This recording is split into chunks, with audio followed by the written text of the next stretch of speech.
सबै छात्राहरूको सबै कन्याहरूको भावनालाई उनले समेटेर यहाँ सोच कस्तो छ छोरी पढाउने बारे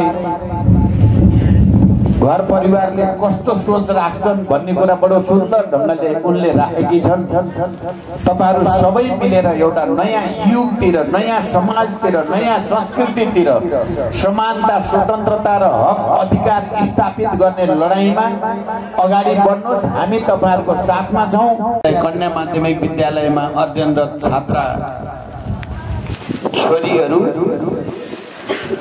यो कार्यक्रममा उपस्थित सम्पूर्ण महानुभावहरू, सबभन्दा पहिला त म यस विद्यालय र प्रस्तावित कलेज अगाडि बढोस् र यसले शिक्षाको क्षेत्रमा छोरीहरूलाई पढाउने कुरामा चाहिँ राम्रो उदाहरण नमुना प्रस्तुत गरोस् भनेर शुभकामना भन्न चाहन्छु र यो कार्यक्रम अगाडि बढाउन पहल गर्ने सबैलाई र विशेष रूपले यहाँ जसरी भनियो हाम्रो पार्टी केन्द्रका पदाधिकारी, यस क्षेत्रका हिजोका निर्वाचित सांसद र मन्त्री कमरेड चक्रपाणी खनाल बलदेवलाई विशेष धन्यवाद भन्न चाहन्छु। यहाँका समुदायका सबै जनतालाई पनि म धन्यवाद भन्न चाहन्छु। तपाईहरुले यस क्षेत्रमा कन्या विद्यालय या कन्या कलेज स्थापना गर्नु पर्यो भनेर तपाईहरुले आवाज उठाउनु भयो। त्यसको निम्ति जनप्रतिनिधिहरूलाई घचघच्याउनु भयो। म तपाईहरु सबैलाई पनि धन्यवाद भन्न चाहन्छु। र यो स्थापना भएर यहाँसम्म आउँदा जे जस्ता समस्या र चुनौतीहरू छन् भनेर तपाईहरुले भन्नुभयो। एउटा त भौतिक पूर्वाधार, अझै पनि छात्राहरूका लागि होस्टेल छात्रावासको आवश्यकता छ।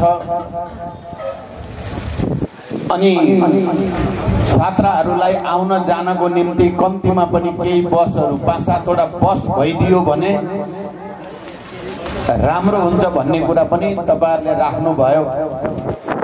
र यो प्रस्तावित कलेजलाई वास्तविक अर्थमा कलेज स्थापना गर्ने वैधानिक प्रक्रिया, कानुनी प्रक्रिया पनि छ। त्यो कानुनी प्रक्रिया पूरा गरेर यो सरकारद्वारा मान्यता प्राप्त कलेज क्याम्पस बनोस् भन्ने चाहना पनि तपाईहरुको छ।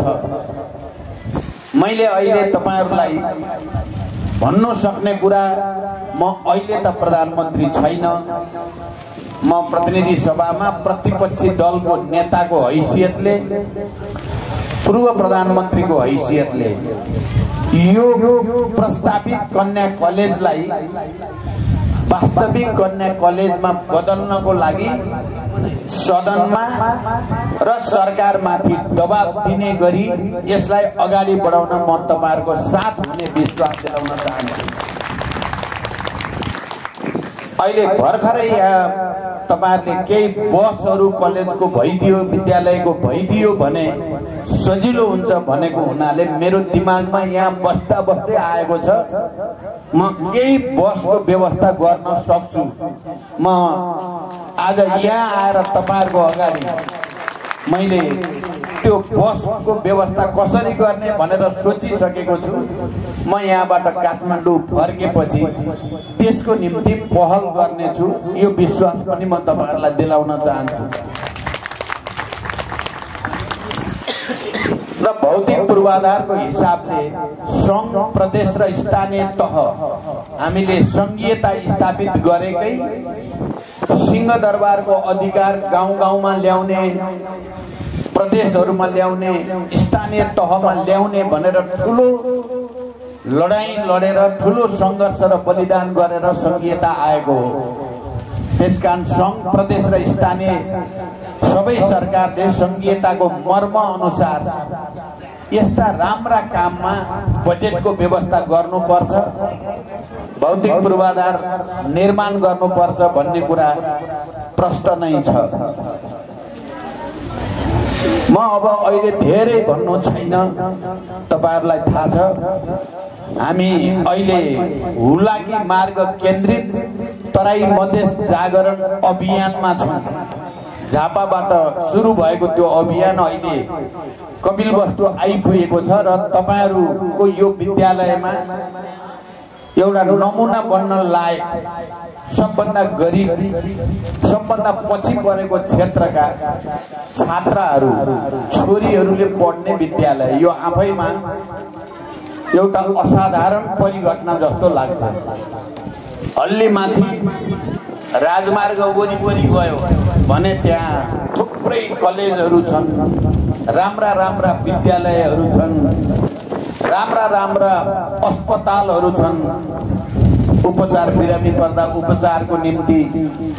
तर 15-20 किलोमिटर दक्षिण जाने बित्तिकै त्यहाँ कलेजको पनि अभाव छ, स्वास्थ्य केन्द्र अस्पतालको पनि अभाव छ, त्यहाँ विकासको पनि अभाव छ, त्यहाँ विभेद छ, असमानता छ। यो बडो ठुलो विडम्बनाको कुरा हो। हामीले ठिक त्यही कारणले हुलाकी मार्ग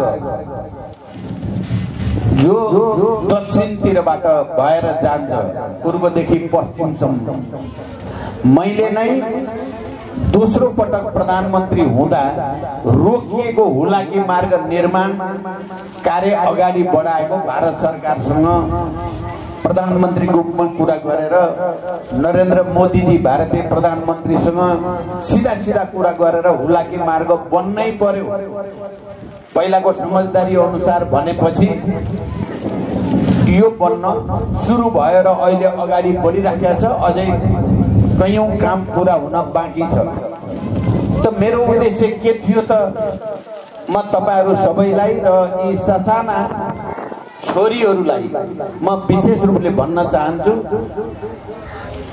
दक्षिण साइडमा नेपालको दक्षिण भागमा बस्ने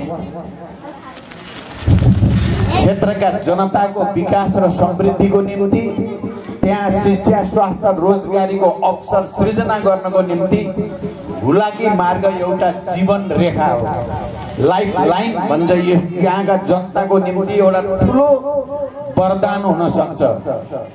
त्यसकारण हुलाकी मार्ग निर्माणको कुरालाई हाम्रो पार्टीले र प्रधानमन्त्रीको रूपमा मैले निकै जोड दिएको हो र अहिले नेपालको इतिहासमा पहिलो पटक हुलाकी मार्ग केन्द्रित तराई मधेस जागरण अभियान कुनै पार्टीले चलायो भने त्यो माओवादी केन्द्रले चलायो।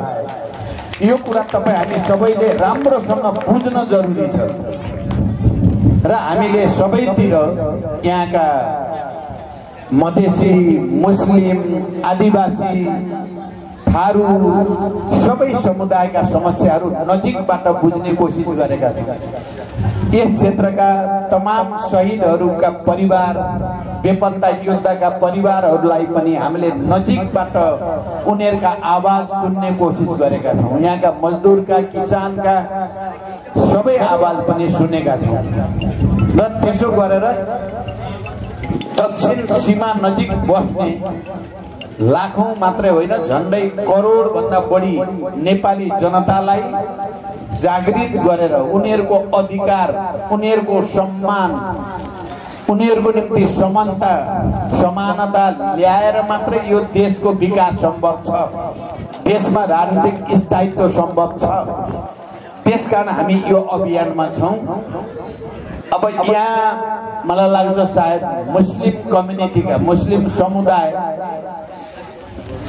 को अझ बढी आवश्यकता छ शिक्षामा पहुँच। अरु पनि अघि त्यो बहिनीको के नाम हो, प्रियंका, बडो त्यो प्रियंका चाहिँ जति सुन्दर ढंगले यहाँ विषय राखिन्, म उनलाई विशेष धन्यवाद दिन चाहन्छु। सायद सबै छात्राहरूको, सबै कन्याहरूको भावनालाई उनले समेटेर यहाँ सोच कस्तो छ छोरी पढाउने बारे घर परिवारले कस्तो सोच राख्छन् भन्ने कुरा बडो सुन्दर ढङ्गले उनले राखेकी छन्। तपाईहरु सबै मिलेर एउटा नयाँ युगतिर, नयाँ समाजतिर, नयाँ संस्कृतितिर समानता, स्वतन्त्रता र हक अधिकार स्थापित गर्ने लडाईँमा अगाडि बढ्नुहोस्। हामी तपाईहरुको साथमा छौं।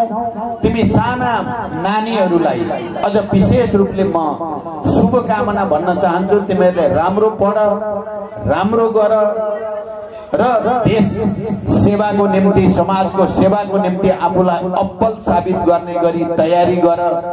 हाम्रो पार्टी, हाम्रो नेतृत्वको यो सिंगै टिम आज यो विद्यालयमा आएर, यो प्रस्तावित कलेजमा आएर सबै हेरेको छ।